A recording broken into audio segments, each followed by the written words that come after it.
नमस्कार, स्वागत है आपका DU24 न्यूज़ में। तो वक्त हो चला है आज की सबसे बड़ी ताज़ा खबरों को जानने का।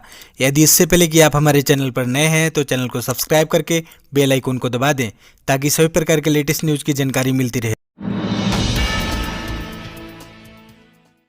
सरकार का बड़ा फैसला, प्रधानमंत्री गरीब कल्याण योजना के तहत उज्ज्वला और PF लाभार्थियों को 3 महीने और मिलेगा फायदा। जी हां दोस्तों, आपको बता दें कि प्रधानमंत्री नरेंद्र मोदी के आवास पर बुधवार को हुई कैबिनेट में कई अहम फैसले लिए गए। कैबिनेट में कोरोना वायरस के चलते नवंबर तक बढ़ाए गए प्रधानमंत्री गरीब कल्याण अन्न योजना के फैसले पर भी मुहर लगा दी गई।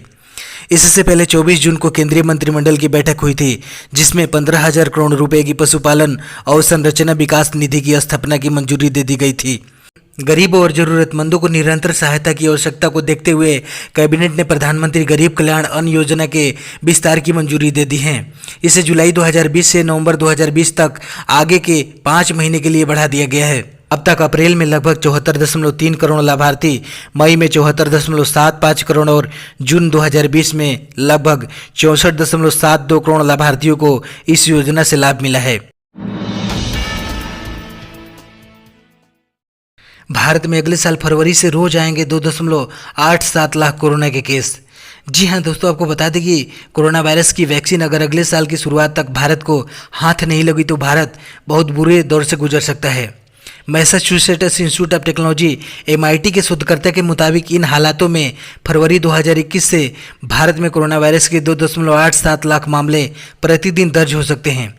यह स्टडी उन 84 देशों की टेस्टिंग और केस डेटा पर आधारित है, जो विश्व की कुल आबादी का 60% हिस्सा है। शोधकर्ता ने यह भी दावा किया है कि इलाज न मिलने की वजह से दुनिया भर में कुल मामलों की संख्या 2021 में मार्च से मई के बीच 20 से 60 करोड़ लोग हो सकते हैं। अगले साल की शुरुआत में कोरोना वायरस संक्रमण के चलते भारत में सबसे बदतर हालत होंगे। LAC पर पेट्रोलिंग पॉइंट 15 से 2 किलोमीटर पीछे हटी चीनी सेना, भारत की पैनी नज़र।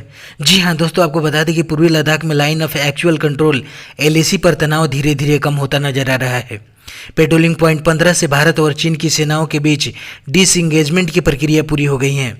आर्मी के सूत्रों के मुताबिक चीन ने अपनी सेना को 2 किलोमीटर तक पीछे किया है।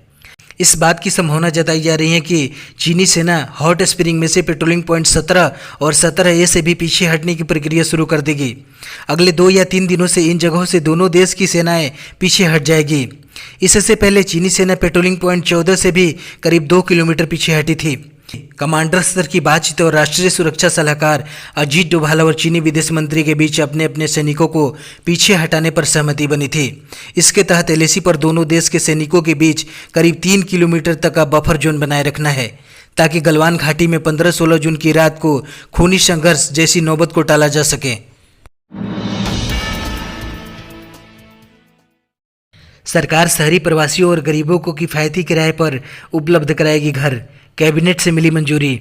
जी हां दोस्तों, आपको बता दें कि कैबिनेट ने बुधवार को अफोर्डेबल रेंटिंग हाउसिंग स्कीम की मंजूरी दे दी है।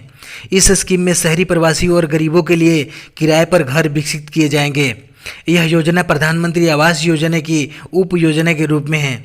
सूचना एवं प्रसारण मंत्री प्रकाश जावड़ेकर ने कैबिनेट के फैसलों के बारे में जानकारी देते हुए यह बात कही है। इस योजना से कंस्ट्रक्शन वर्कर्स, लेबर्स और प्रवासी मजदूर जैसे असंगठित क्षेत्रों में काम करने वाले लोग और गरीबों को किफायती किराए के साथ रहने को घर मिल जाएगा। इस नई योजना में वर्तमान में खाली पड़े सरकारी वित्त पोषित घरों का अफोर्डेबल रेंटिंग हाउसिंग कॉम्प्लेक्स में बदला जाएगा। जावड़ेकर ने प्रेस कॉन्फ्रेंस के दौरान कहा कि प्राइवेट सेक्टर द्वारा ऐसे कॉम्प्लेक्स बनाए जाने पर उन्हें स्पेशल इंसेंटिव्स दिए जाएंगे। इसमें 50% अतिरिक्त फ्लोर एरिया रेशियो या फ्लोर स्पेस इंडेक्स व टैक्स छूट आदि शामिल हैं। इस योजना के तहत टेक्नोलॉजी इनोवेशन ग्रांट के रूप में 600 करोड़ रुपए खर्च होने का अनुमान है। जावड़ेकर ने बताया कि इस योजना से 3 लाख लोगों को फायदा पहुंचेगा।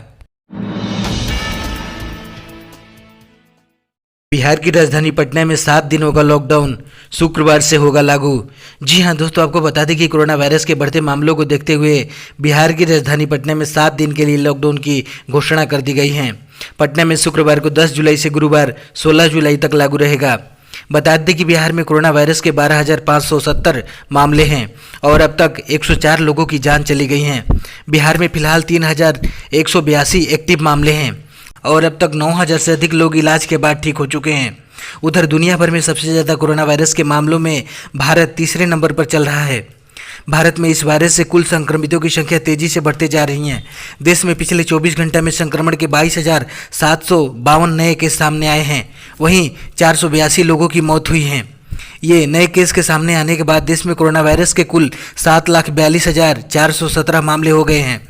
वहीं देश में कुल मौत का आंकड़ा 20,642 हो गया है। फिलहाल देश में रिकवरी रेट 61.53% चल रहा है। वहीं पॉजिटिव रेट 8.66% पर है।